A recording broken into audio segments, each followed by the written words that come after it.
Federal government pledges to formulate policies to boost local airline operators. As nationwide protest looms, Police IGP urges leaders of groups to submit their details to the CP in their respective states. CAC issues fresh guidelines to assist deposit money banks in ongoing recapitalization.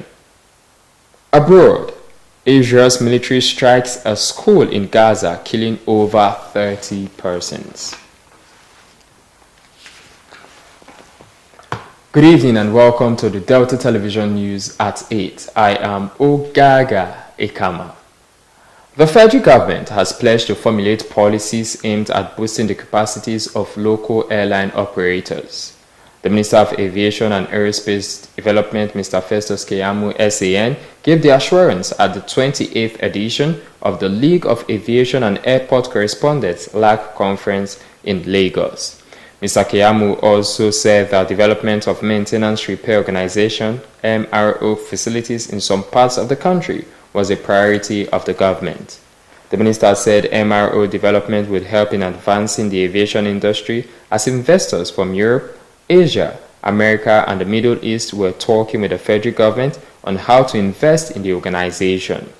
Mr. Keyamo noted that some bilateral air services agreements had not benefited Nigeria and expressed concerns that some carriers would have chosen Nigeria routes but would give Nigerian airlines second-tier airports in their countries. The managing director of the Nigeria Airspace Management Agency, NAMA, Mr. Umar Farouk, said that the agency was proposing an 800% increment in navigation fees and charges, noting that charges were last reviewed in 2008. Mr. Farouk said the review might come into effect by September 1 after due consultations with stakeholders.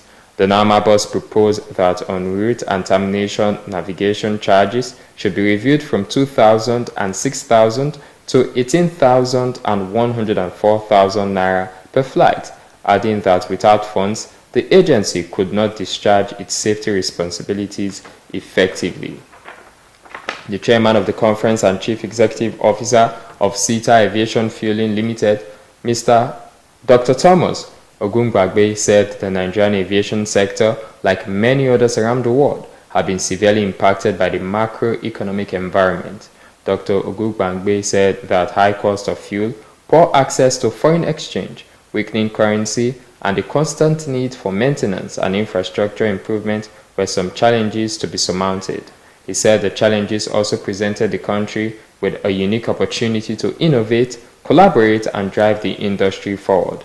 Dr. Ogungbagbe stressed the need to stimulate economic growth, allocate resources effectively, encourage public and private partnerships, develop integrated transport plans, and promote Nigeria as a travel destination. The federal government has urged ministries, departments, agencies, and bodies involved in fighting corruption to intensify their efforts and strengthen their commitment to eradicating corruption in the country. The Attorney General of the Federation and Minister of Justice, Lateef Fagbemi, SAN, issued this directive in Abuja during the validation meeting of the National Anti-Corruption Strategy NACS Action Plan. The Ministry of Justice organized the NACS validation meeting with support from the European Union, International Ideal Rule of Law and Anti-Corruption Program. Fagbemi explained that after a series of consultations, it was concluded that the NACS action plan should be reviewed to achieve better results. He outlined the 5 pillars of the NACS action plan, which focused on driving both public and private sectors, as well as national and sub-national levels of government, prevention of corruption, public engagement, campaign for ethical reorientation, enforcement and sanctions, and recovery and management of proceeds of crime. Nigeria adopted the ECOWAS Protocol on the Fight Against Corruption in 2001, and in July 2003, Nigeria joined other member states in adopting the African Union Convention on Preventing and Combating Corruption. Member states of the United Nations, including Nigeria, had also in October 2003 signed the United Nations Convention Against Corruption to address the rising incidence of global corruption.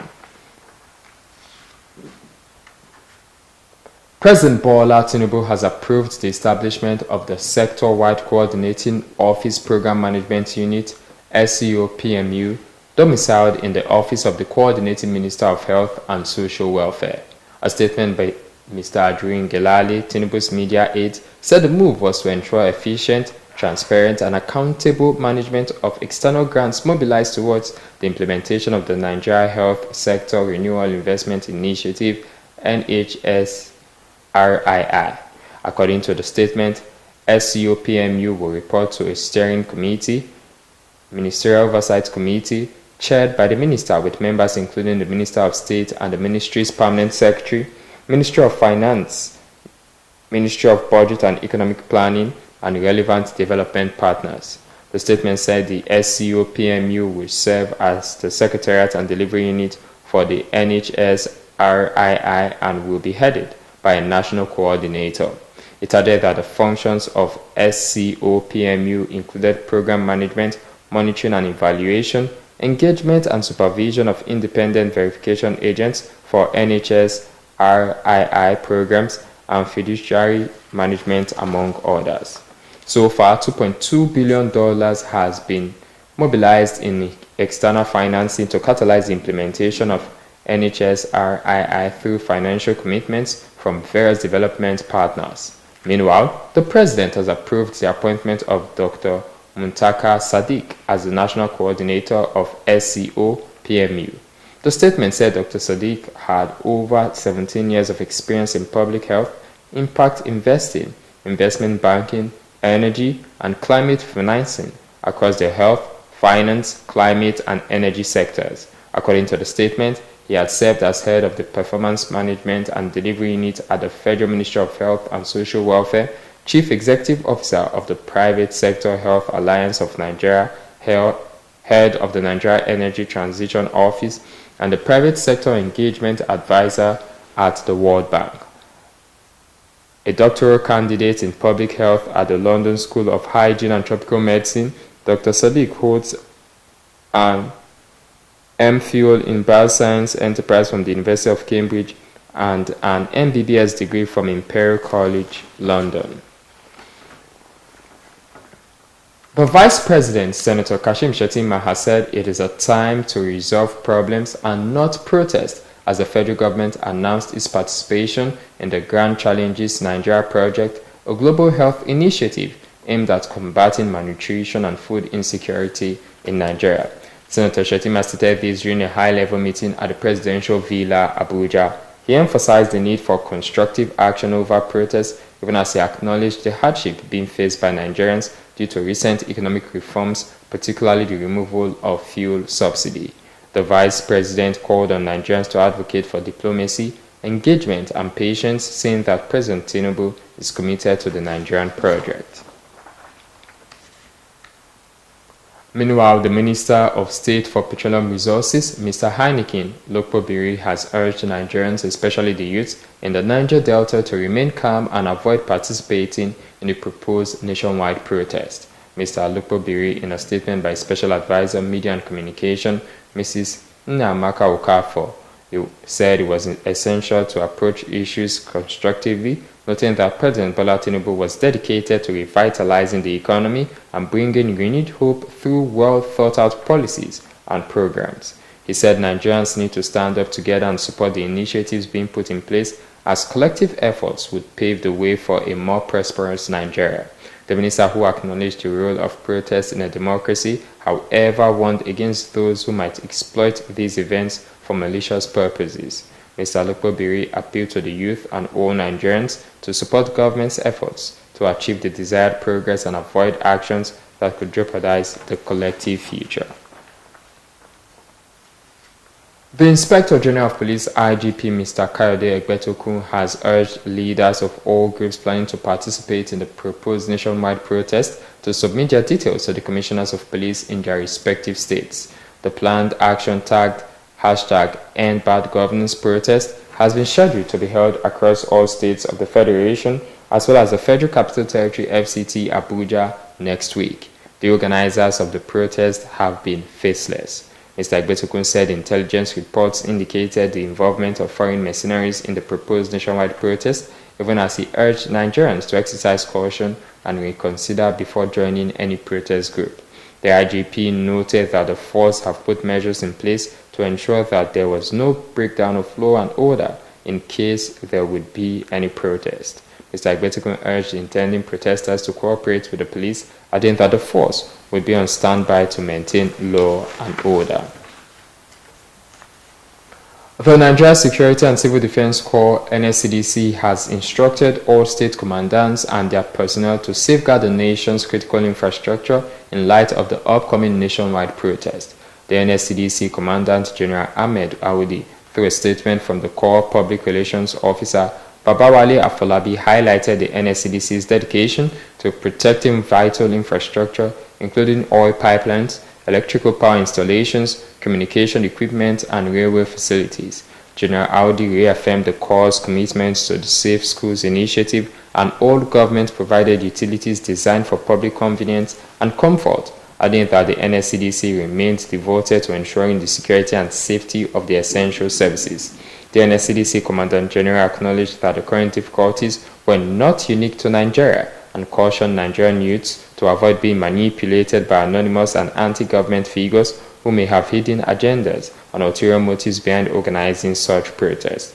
General Aoudi urged cooperation and patience with the government through dialogue, purposeful engagement, and non-violent methods. The NSCDC leader encouraged student organizations nationwide to reconsider and utilize the student loan scheme, which offers interest-free loans designed to support Nigerian youths in pursuing both formal education and vocational training. The nationwide protest scheduled for August 1 to 10 has been creating considerable tension and eliciting diverse reactions from Nigerians. Various groups involved in organizing the protest have indicated that it was triggered by the rising cost of living and the economic difficulties experienced by the public.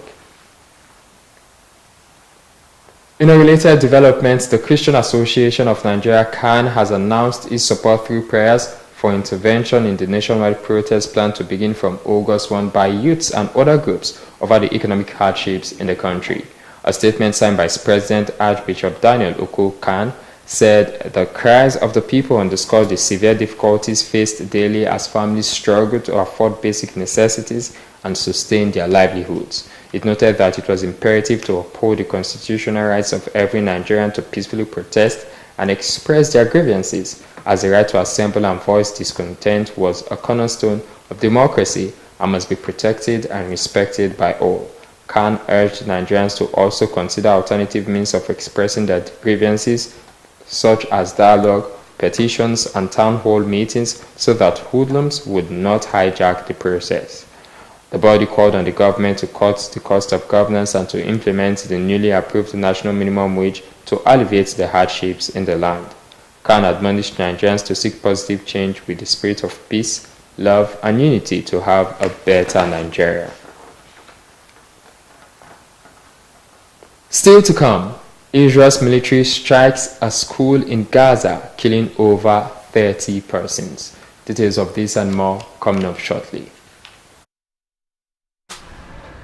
Where is Glory? Excuse me, ma'am. Hello? Where Glow now? I didn't hear. No, Glow, don't go village. Tell all our customer, Abi. Everybody pay attention.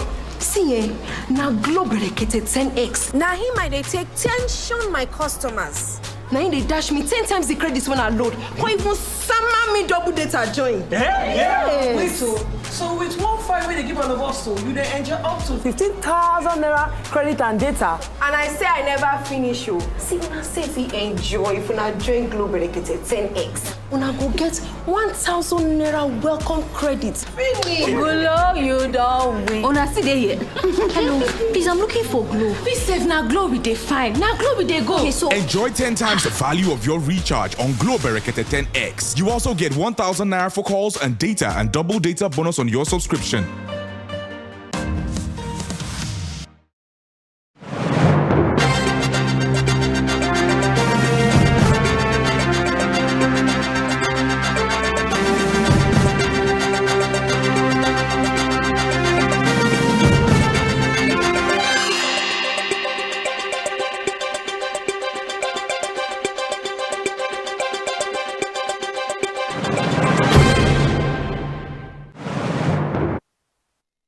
Welcome back. Thank you for staying with us on the news. The global scene is next as we join our world news desk. Israel's military has struck a school near Deir al-Balah, a city in central Gaza, killing at least 30 Palestinians and injuring more than 100, according to the Hamas-run Ministry of Health. The Israel Defense Forces IDF said on Telegram that Hamas Command and Control Center was embedded inside the Khadija school. The IDF added that Hamas used the compound as a hiding place to direct and plan attacks and store weapons.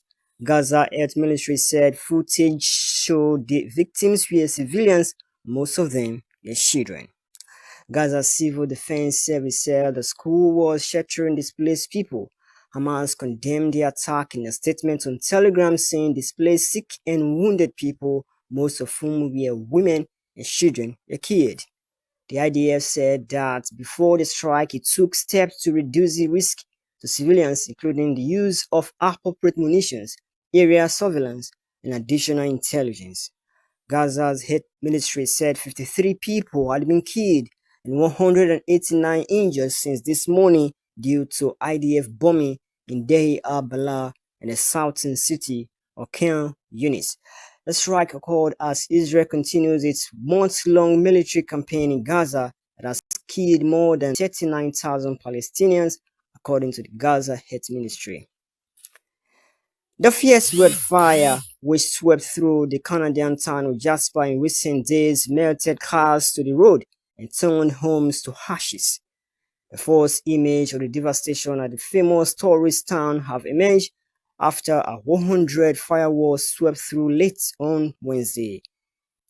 It has been difficult to get a sense of the scale of what happened because the fire burned out of control for days.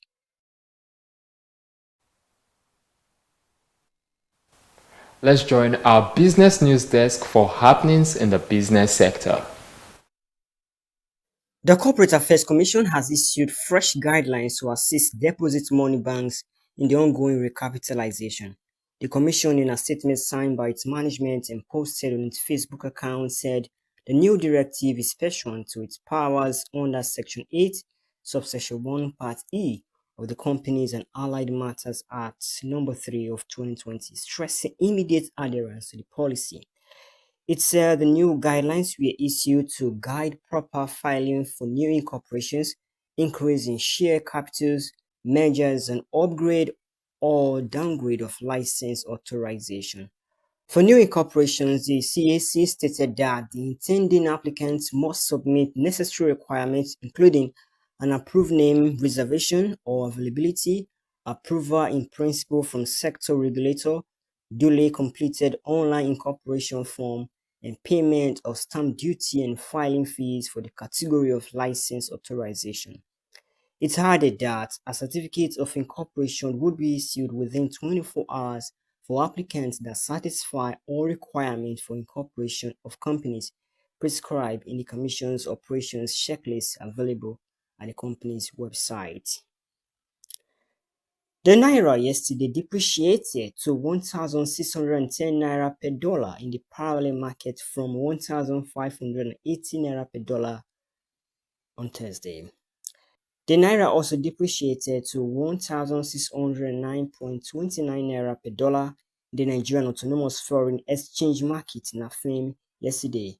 Data from the Financial Market Dealers Quotations FMDQ showed that the indicative exchange rate for NAFEM rose to 1,609.29 Naira per dollar from 1,603.8 Naira per dollar on Thursday, indicating 5 Naira 49 kobo depreciation for the Naira.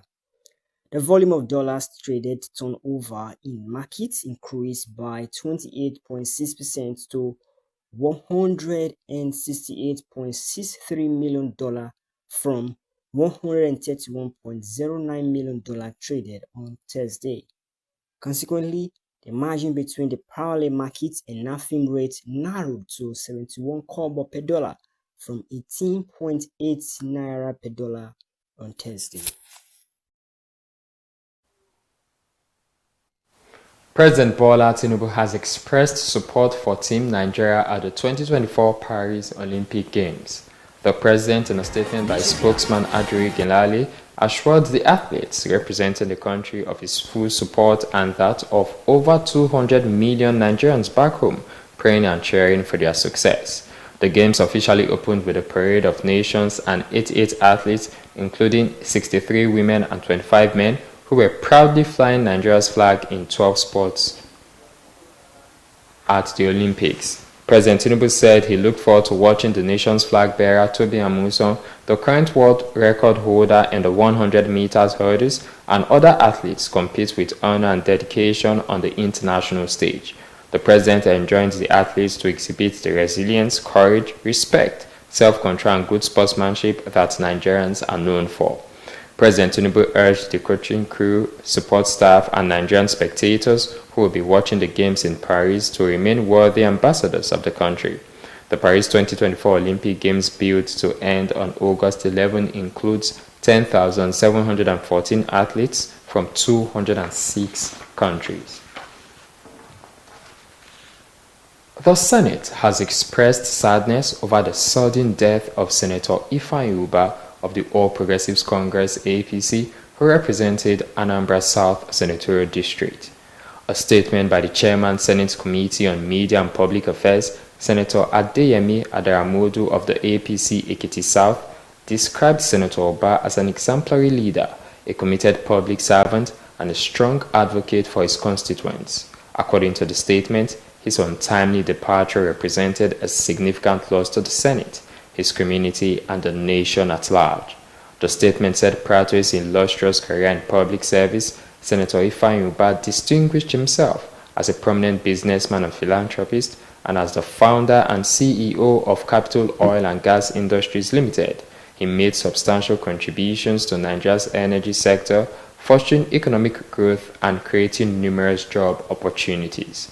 It said through the Ifeanyi Ubah Foundation, his philanthropic endeavors provided scholarships, healthcare, and vital support to the less privileged, which impacted many lives. The statement added that throughout his tenure in the Senate, Senator Ubah demonstrated unwavering dedication to the progress and development of Anambra South and Nigeria, and expressed condolences to the government and people of Anambra State, even as it stated that his contributions to the nation's progress will continue to inspire them. Senator Ubah died in London at the age of 53.